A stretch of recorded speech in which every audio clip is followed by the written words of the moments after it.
You're listening to the B4evaKool Podcast. My name is Rex45. This evening we got Sam Martin in the building. What's going on, Sam? How you doing this evening, man? Good, man. Thanks for having me on. I've been a fan for a while. It's been cool to watch you and TJ do these over the last few years.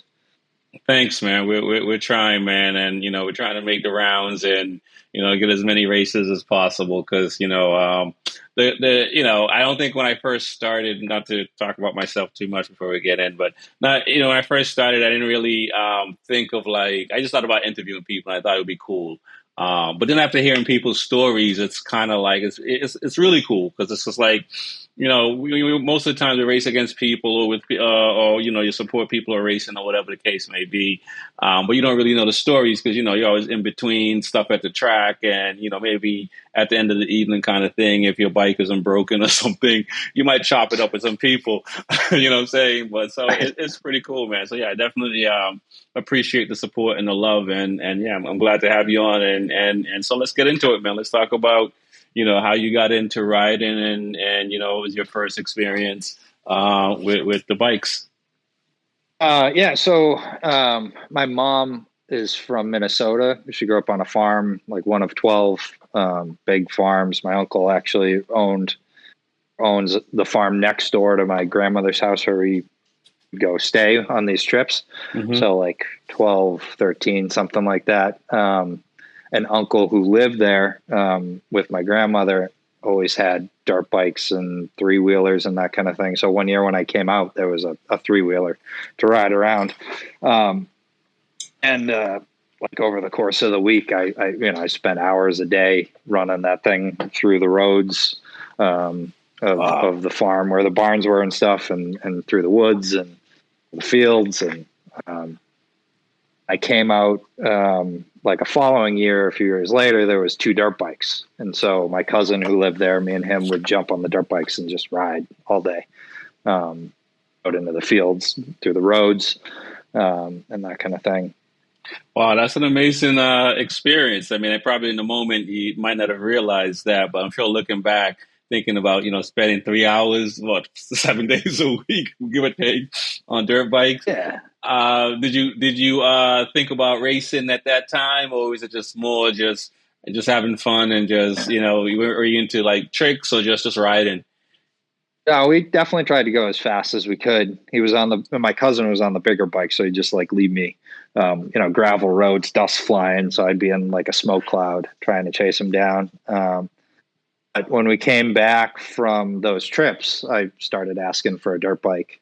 We went and looked at a few of them, but never bought one. So as I got older, I had a buddy in college that had a street bike, and he did tricks and stuff. He'd stand on the seat and ride through the parking lot.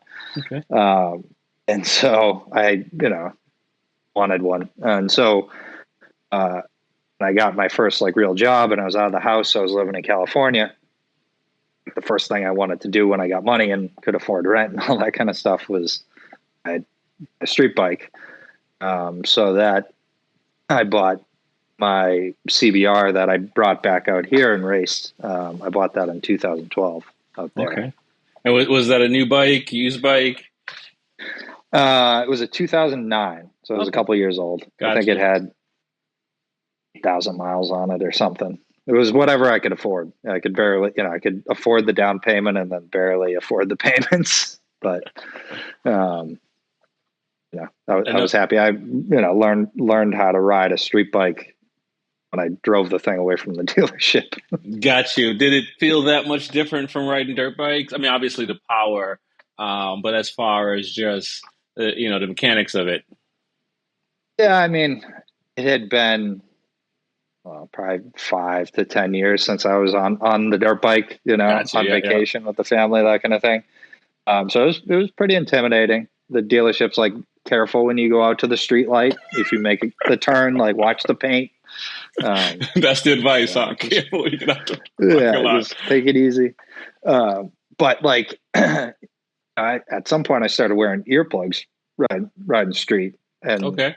That would be really important to me, after I knew what was going on. So the first time getting on a bike, probably with a not so great helmet, no earplugs, there's a lot of sensory input. Yeah, for sure. My first time on a bike, I was, I questioned why I bought the bike, and I bought my bike from Seacoast, and I'm riding back to Boston, so it was a good ride to think It's a about good what I was ride. doing. That's not, Yeah, yeah, that's like, and there's highway between, exactly. Yeah. I remember I So stuck to surface roads, and you're like, wow, these cars are everywhere, yeah, and no, LA's busy. Yeah, no. After that, I definitely stuck to surface roads for a bit.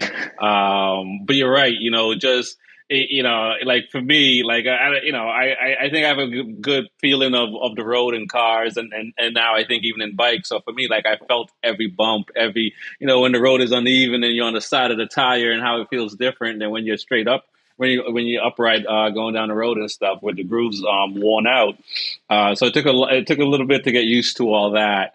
And I even remember the first time when I was going to get the bike, I saw some guy on, I think it was a S1000RR, and he's doing like 90, one hand on a tank. And I'm just like, I wonder if I'm going to be able to do that one day, because to me, I was still nervous. So I definitely, remember those feelings as well, and just getting used to it. But, how long after that before you got comfortable and started, searching for some canyons? Yeah, so I rode that bike every day to work, partly because I had like a broke down Buick that I had driven out there with, that at some point didn't have power steering anymore. It was a pain. Yeah. So,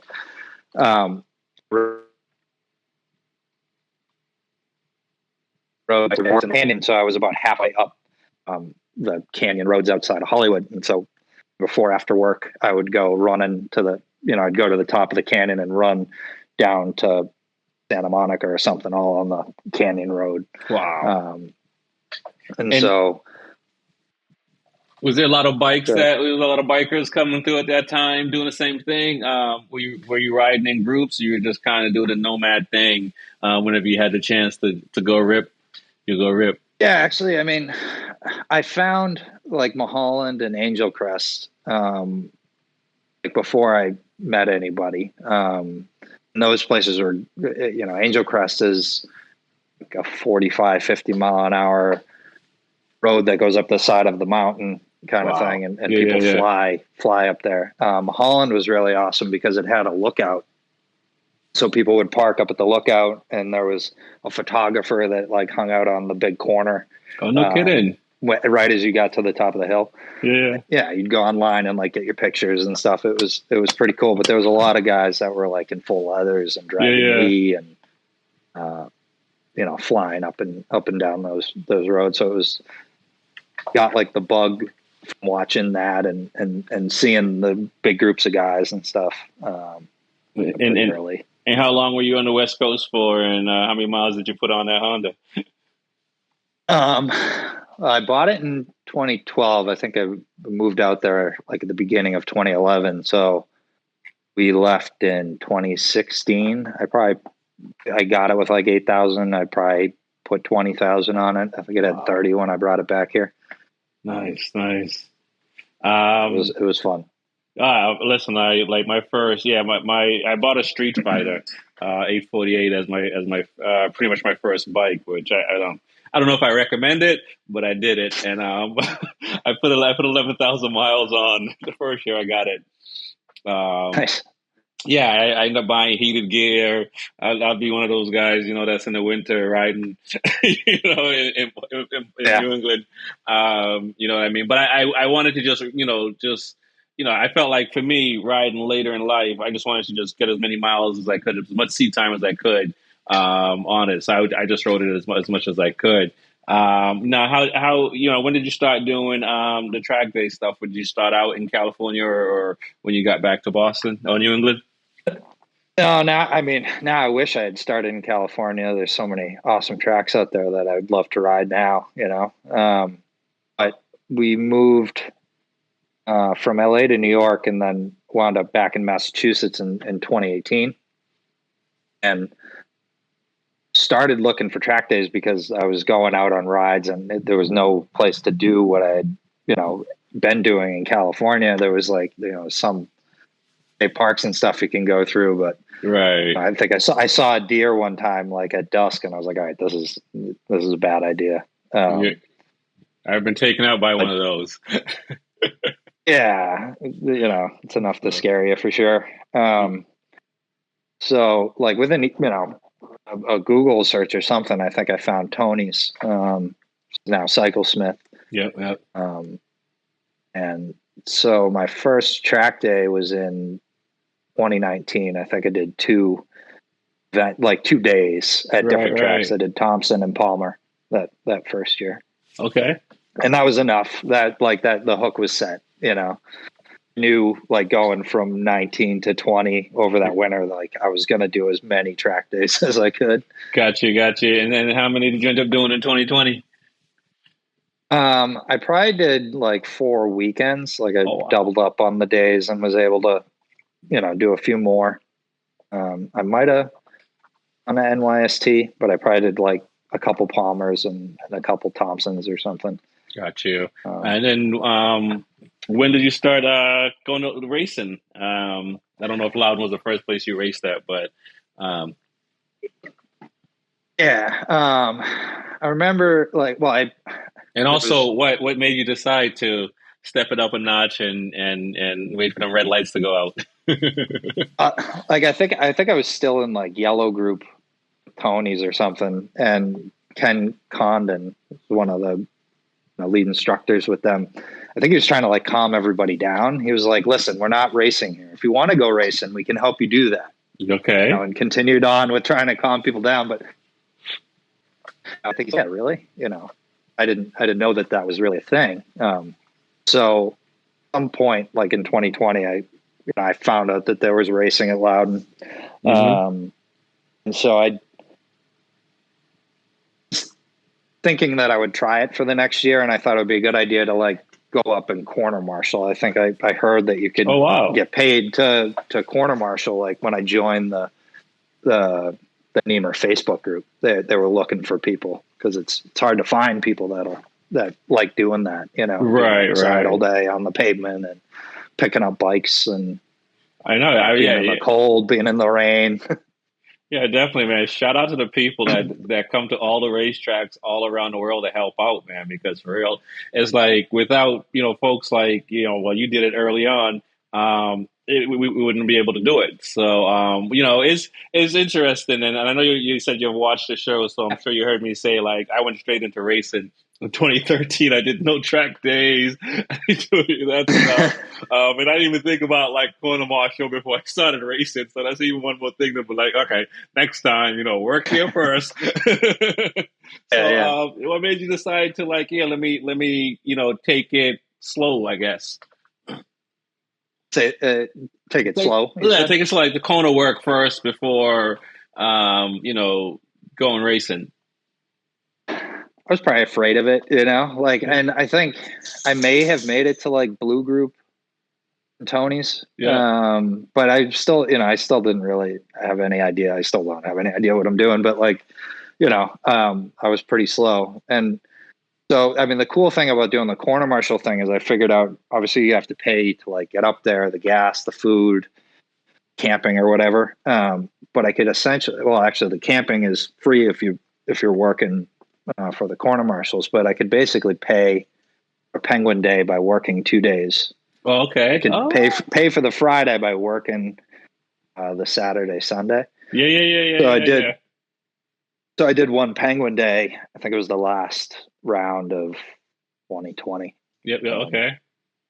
And one time on that track was like, okay, I want to come try this. Yeah, that's all it took for me too. It was just like, I mean, not the first few laps, I still questioned what I was doing out there. But driving home, I was like, I'm going back. Oh yeah, I mean, there's like a lot. It's a nostalgic thing, right? Like, I went there for NASCAR races, with my uncles and my mom and stuff. I was younger, so and we sat in turn 4, right? So like the first time coming out onto that straightaway is like that's the view that I had. It was just like, this is awesome, Nice. And then, so is it 21? Then you started racing more. Did you do all the rounds in 21? Oh, actually, no, because pandemic, right? I forget about that. So things had changed a little bit too, right? Because we didn't start racing until like June, in I think there was a 2020. I think there was a delay in there at some point. I remember thinking like most of our events made it because you could be outside at the time. Like it was somehow Yeah. okay to be doing that. There's no like in the classroom stuff. Yeah, exactly, Um, exactly. yeah, so end of 2020, I knew I wanted to do a couple race weekends and get my basic, the first weekend that I could. Um, and I was sitting at home one night and I get a text from somebody at Tony's. They were at the banquet. And he goes, you just won the ride free all year for next year. No kidding. So, and so like in my mind, I was going to be splitting costs between doing track days and like doing a few race weekends. Yeah, yeah. And so, ride free all year thing, I was like, well, if I don't have to pay for that, I can probably pay for more racing. At some point over the off season, Sergio, Molfetta put up on the Facebook group, that they were looking for a novice to come into their garage because somebody was leaving. Right. Yeah. And it was a free spot for the year. Oh, So wow. I responded to that. Did you play the lottery that year too? You just winning. It worked out. And on, a lot of people, commented on it, saying that I'd be a good person for it from Tony's.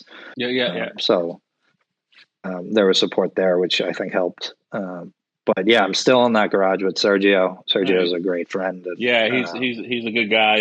Yeah, I learned a lot from him. I remember one time, and I think we were in CMP, and I had brought his bike down that round to help him out, and he was racing, and I think his exhaust broke, and he had like it was like a red flag or whatever. He's in full gear, just killing just to get the bike going. And when he came back, I was just like, dude, I would have packed up and went home, and he's like, yo, this is part of it. And it really changed my perspective on racing. Like, yo, no matter what, you got to get back out there and do as much as you can. And that happened in like last year for me at Homestead. I had to start from pit lane, and I finished like third in the race or something like that, pouring rain or whatever, right? Because I had to change tires and all this crap. I didn't have a front tire with rains on it, so I had to go over to the Pirelli guy, have him swap it, bring it back, and get out there, But because of that moment, like with Sergio, it made me like, yo, you got until the lights out, you got to keep fighting, man. So I know he's definitely a good dude. But before we go into racing a little bit more, and I know you kind of, say, you didn't know what you were doing in the track when you started first doing track days and stuff like that. But before you got to racing and like in your first track day, did you see enough of an improvement in yourself that you were like, okay, I'm getting this, I'm feeling it? Like, what was that like before we get on to 2021 and racing? I like to go fast. Like, I love the, the straightaways and that kind of stuff. When I first started, that was the, the appeal. I don't know how good I get. I think I was still like, I really loved about, trying to get faster, or the idea of getting faster, was the education part of it that was available. Like starting out with Cyclesmith, they've got a great classroom that has multiple levels, and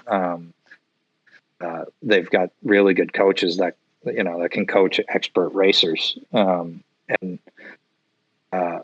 realizing that it was generally the same stuff, that makes people, expert racers go fast, is the same stuff that makes you navigate the track well and be safer. And then obviously like doing a Penguin Day, that's a whole nother level. Eric's program is really awesome. Yep. Yeah, he's building a lot of young riders and Motor America Juniors. Yeah, he's got a very good understanding of like how to explain it to people and how to find things that are holding you back. So now you're racing. 2021. You come in as a novice. You've been an expert for a couple of years, maybe more. So it seems like well, at least a couple of years. Correct me if I'm wrong. So it seems like you went from novice to expert in a pretty short period of time. So like, what was 2021 was like for you, and were you surprised at how quick you were starting out as a novice? Were you quick starting out? No.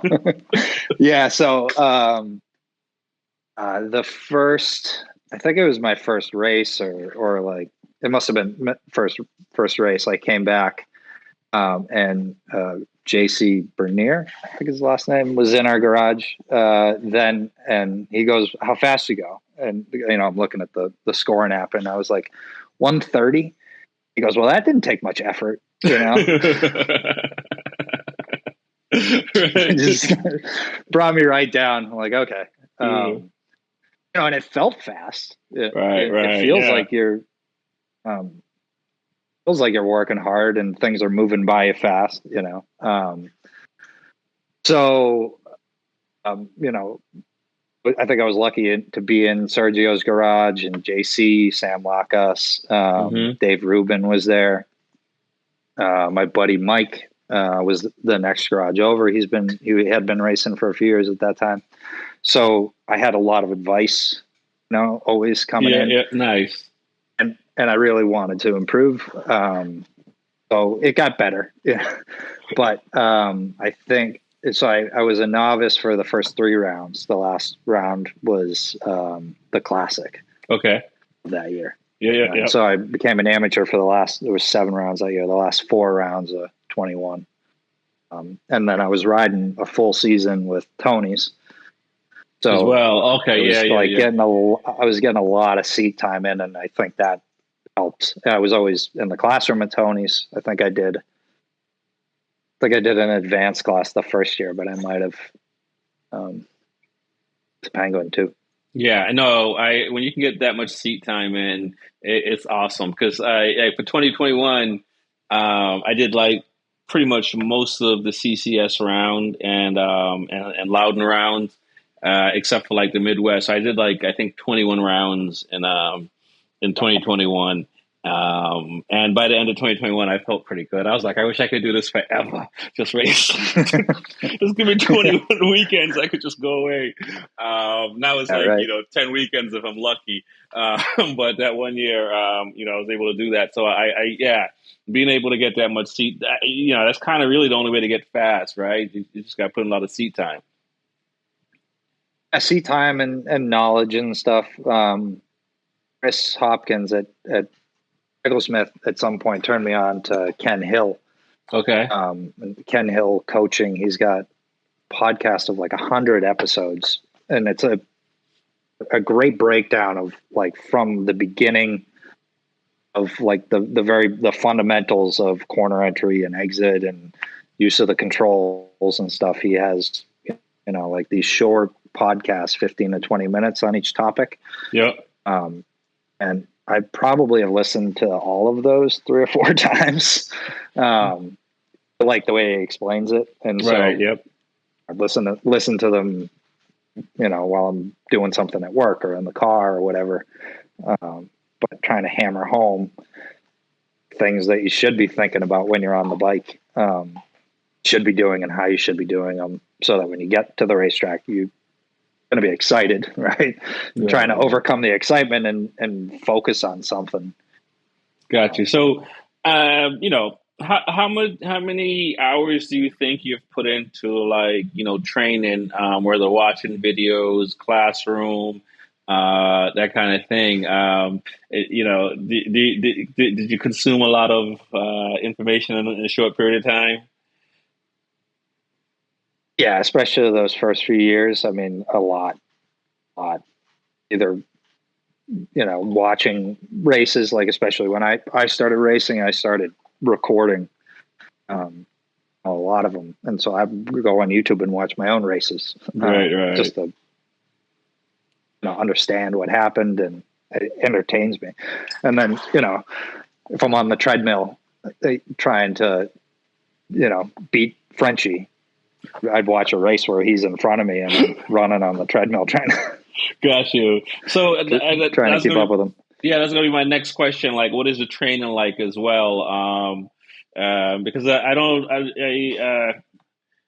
I'm forgetting the guy's name. I think his name is John as well. He used to be next to us in Garage Five, and he talked about how much like to shave a second or two. A lot of that was like in training, and he did a lot of training to just make sure he can to get down to 15s at Loudon and stuff like that, and even lower.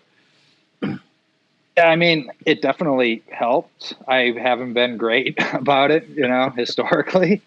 At some point I started like working push-ups into like my daily routine because I would get sore shoulders Right. Yep. from Yep. bracing under braking and that kind of thing. Yep. Last year I probably did some running, not a regular thing. Gotcha. But this year, before the classic, like I really wanted to qualify for that, and I missed it by 8/10, I think. Oh, wow. In the end, but I started running on the treadmill or being on the stationary bike, alternating days and trying to do that at least 5 days a week, and then eat better. And so I lost like 15 pounds, which I think was helpful towards the end of this year. Right. Especially in like the running, definitely helped with the long races that we do, the GT race. Got you. Yeah, I was going to ask, how many races do you do a weekend? And let's talk about like being an amateur. So it sounds like you got bumped up to an amateur 3 races in. Were you an expert by the end of 2021, or did you? No, I did. You got bumped to 2022. I did all of 22 as an amateur. Okay. And early made expert in 23. Over the winter between 22 and 23, I had to kind of like make a case for it, and they were like, Gotcha. If you want to, they know it's going to be hard, and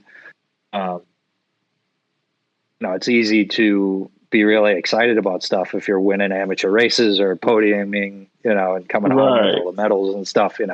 That's really exciting and fun, and then you move to expert, and that stops happening. Just entirely. Right. And no more podiums. Yeah, and I was gonna say you elected to go. So were you just ready for the challenge, or? Well, all my friends were going. I think we've been kind of lucky. Like there was some that started as novice, I think around the same time, but like that year, 2022, an amateur. That group of amateurs has kind of moved up, and most of us are within, a second or two of each other, even still. Right. Yeah. As experts. So we've been racing the same guys. And so I was like, everybody's going that I want to race with. Right. I didn't want to get left behind, but I wanted to, there's some value in seeing faster pace, make yourself faster and learn how to do it. And so I didn't want to, just win amateur races, be out front and have nobody to chase. I won amateur middleweight superbike that year, and then you're not allowed to be, you're not eligible for championships after that. Oh, wow. Okay. So it made sense. So now, how many races do you do like in a weekend, usually? I'd started doing 5 when I moved up to amateur, and now I do 6. Oh, wow. Okay. And it's just because there's a, like on Sunday, it makes sense. You could space out those 3 and even throughout the day. Actually, I shouldn't say that. Though. I have 7 and 9 on Sunday, but I always did the GT. Well, I started doing heavyweight superbike on Saturday, but you don't win anything. Mm-hmm. In that, even as an amateur, like I wasn't winning. It was easier to get a win in GTU or GTO, so I started doing that, and it's since become more popular. Like everybody's right. One of the GT races now. Yeah, and it's good. It's good training because doing 20 laps, 18 laps, depending on what you can get in. It really helped me. Like in 21, when I started going up and down the East Coast, a lot of those tracks was new for me. So I did the GTU just to learn the track.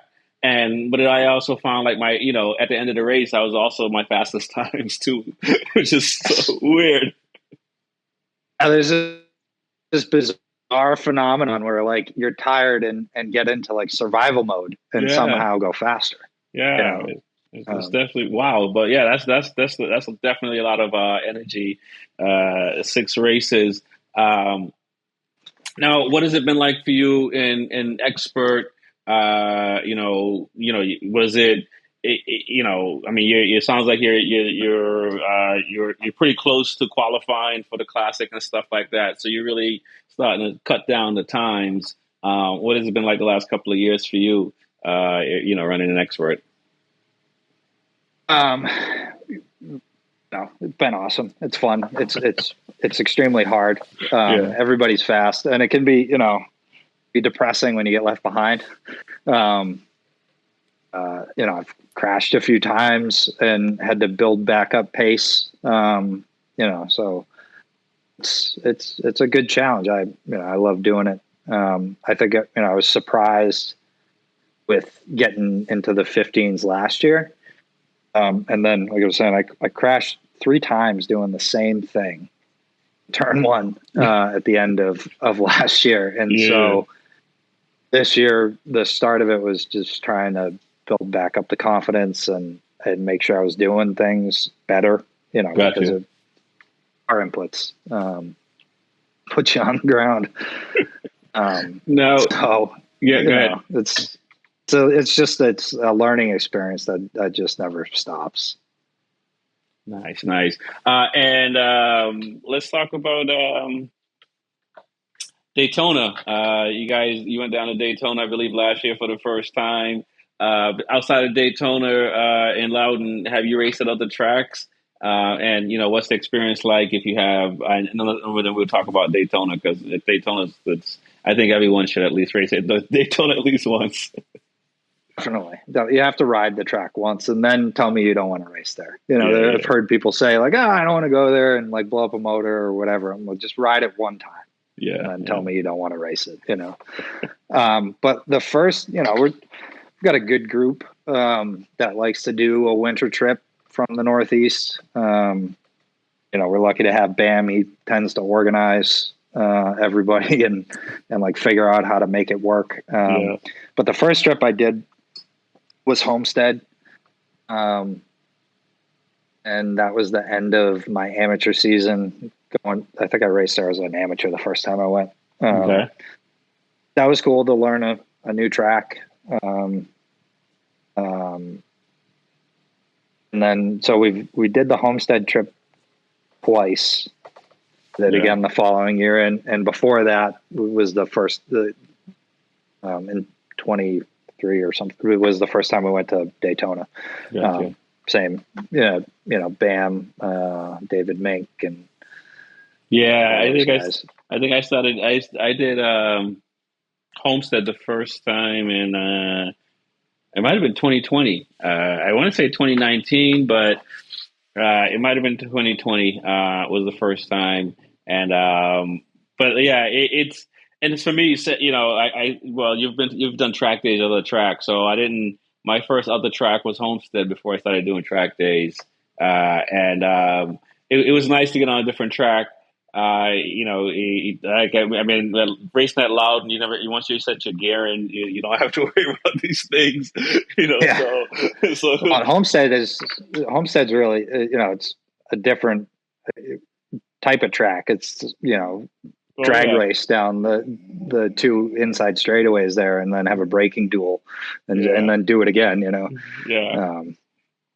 For me, Homestead is definitely fun. I mean, now it's one of the closest tracks to me, so I'm gonna take advantage of it. I think last December was the first time I felt comfortable running over the marble strips or whatever they are. It was like the first time I felt comfortable. There's changing traction there. Yeah, for sure. So let's talk about Daytona, man, because for me, like my first time, seeing the Outer Banks. looking at it, it was like a tsunami to me. I was on my KTM. I think I might have slowed down to like, I don't know, like 30 miles an hour. And I was just like, you got to keep going because if you stop, you're going to fall. It was very Yeah, intimidating the first time. you got to do like 70 to stay on the banking without sliding down it, Probably. Yeah. That place is it's wild. I like went off the track the first time me and Bam rode it, same session was our first session, times at Daytona, and just came back with these huge grins. Like, I can't believe we get to do this. It just seems kind of crazy with how much wide open throttle you can and how fast you can go. But that this year turned into a big trip. I mean, I think there was 5 or 6 of us last year. Right. And this year we had 6 garages. I think there was like 20 some odd people came down to ride it. Yeah, I saw that, and I'm sad that I missed out this year. I'm going to be there next year, but it does seem like a lot of folks from up that way is going to be coming down. So I'm pretty sure next year is probably going to be even a lot more. It sounds like I don't think Homestead is happening at the end of the year, which was like a big draw for the guys and gals up north. So let's talk about the Classic. Did you try to qualify the year before in the Classic, or was this past season the first season trying to qualify? And what was that like for you? And also just seeing the national and some international folks come in and ride as well. What was that like? Yeah, so 23, I didn't try to qualify. I knew I wasn't fast enough. I think at the end of round 2, I'd maybe gotten into the 16s, and just based off of what we were all predicting, I didn't think it was going to happen, so I didn't try. But I put up like a Facebook in our Nemer group. I put up a post saying, "Does anybody got a twins bike that I can ride for Thunderbike?" And so Daryl owned Superbike Supply at the time. He's a local guy, and he was like, "Well, if you turn my bike in the condition that I give it to you, you can do it, ride it." And so I was like, "All right." So I raced Thunderbike on his RS660, and it rained. It like monsoon that weekend. Yeah. Right? I was there for that year. Yeah. Oh my gosh. In qualifying was dry, and I got excited because I did a 18.5 or something on it, which at the end of the first qualifying got me 4th. Okay. Wow. Okay. So I was pumped. It's supposed to rain the next day, and it does at monsoons, and so times weren't bettered Saturday morning, and race was full downpour. Yeah. And I remember like sitting over Carol's bike with my buddy Mike and ready to go. And I was like, "This is a bad idea, right? Like, I shouldn't do this." He was like, "You should do this." I'm like, "All right." That's right. I'm like, so yeah, that race was fun. I finished 5th. Off of the start, I was in 4th, like behind Brett. Okay. Jacob, Ben, Gladdy. Yeah. So that was a ton of fun. But I came out on the first lap. I come out of 12 trying to chase them, and I have a big slide of the rear tire, and almost threw myself off of it. And I was like, okay, I'm not going to try to chase them anymore. So that was cool. I won $50 or $100 or something from that. But so this year, I still wasn't fast enough. I think we all kind of predicted that a 15 was going to be the cutoff, and there was so many people. Like, we knew people weren't going to make it. Probably locals, like it was a pretty stacked list in the end. So yeah, I think I did a 16 flat or a 15.9 or something like that. And Kyle, the garage next to us he was the last one in. And I think before he bettered his time, it was like a 15.2 or a 15.1. And then, Oh, wow. Yeah. So there was one other, I think there was somebody else between us, maybe Jesse Burnett or somebody. Okay. So that was the fastest I had gone, up until, for this year. So that was, I was happy that it pushed me to do that. Right. And, the qualifying thing was fun. I'm just trying to go out and run a couple really fast laps, Right. Now, do you think did you gain a lot of experience? I don't know if you had a chance to ride behind some of the faster guys, but did you gain a lot of experience from that? Did you walk away saying like, yeah, next year I'll be back? I'm going to keep trying, but you only get to see them for like a few fleeting moments when they come by sideways or whatever. Every, chance that you get to see some of these guys ride, like, they're in that position at that part of the corner. Mm-hmm. And some of the stuff that they do on the bikes is just unreal, like superhuman, Yeah. Mesa backing it into 3, just something to watch from behind, No, yeah, no, I think when we saw that, I don't think, a lot of us think that was an option. I'd never thought of riding the bike that way, like, okay, yeah, it can be completely sideways. So it's turned, when you want to get on the throttle, it's already turned. It's been turned, since first cone. Got you.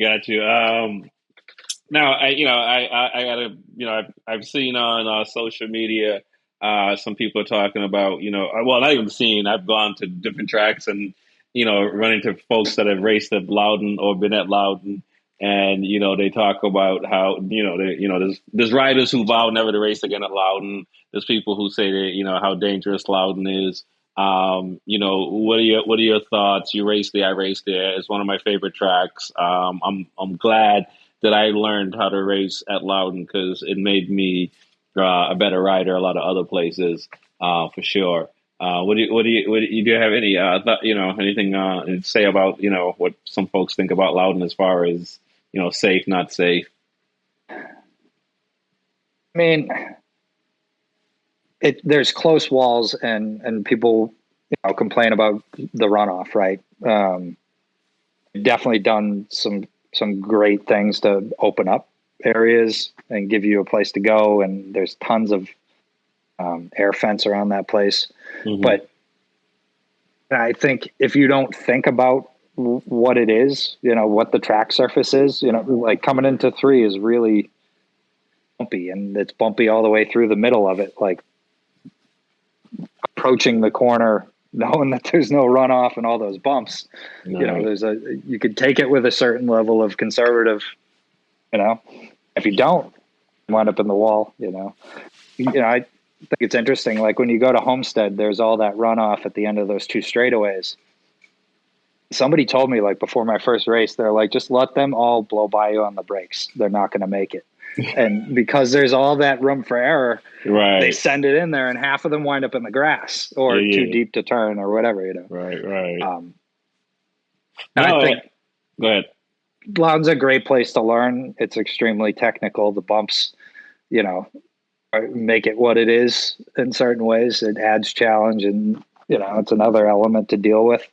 I'll be happy when it gets repaved. That'll be a lot of fun. Right. I don't know. The sport's inherently dangerous. It's sport with repercussions, and just knowing what it is, exactly. Approach accordingly, right? Exactly. Brake when you need to brake if you're not unsure. As I was saying that, I think about, talking to Leroy. I don't know if you know Leroy, who's he's down at Guyana now. But like a lot of the tracks in the Caribbeans are everyone in the Caribbean would love a Loudon 10 times. You know? Right. It's like it's all relative, right, to what you're used to, I suppose. But there's definitely a lot more tracks out there, and there's series that goes on in the Caribbean, and people go out there and race and stuff like It that. would So be a no, I just fun want trip. to say again. So that would be a fun trip to go see Leroy and race with him. Yeah, I'm gonna have him on the show again, and he was trying to get me to come down in this November, and it just like scheduling wise, it just didn't work out. But I'm hoping next year I can go down there and have some fun and enjoy some other tracks and stuff like that because he's a good dude and a fun time. But just it's nice to just go on like for me. Racing at Loudon only and being at Loudon only from like 2013 to 2019 it was like a long time, and so like I enjoy going to new tracks so much more now, and since 2019 I did the count. I've been to 16 other tracks Wow. since Loudon. That's awesome. And I enjoy it, and it's just kind of like, and you learn so much I'm doing that, man. So, yeah, man, I want to thank you for coming on. I'm looking forward to see what you do next year. Liz, can I have you, if you like, shout out your sponsors and how people can connect with you and all that fun stuff? Yeah. Augsburger Monitors, who I couldn't afford to be at the racetrack without. Woodcraft, Penguin, Racing School and Eric, Bison Track, Armor Bodies, Galfer, MTAG Pirelli, probably touches parts on the bike just as much as I do, and they work extremely hard throughout the weekend. They're awesome. Paint by Wicked Designs does the base coat on most of my body work, and then Reb Graphics killed it this year with the neon red stuff. That was pretty awesome. Yeah. Yeah. All right, nice, man. Sam Martin on B4evaKool Podcast. My name is X45.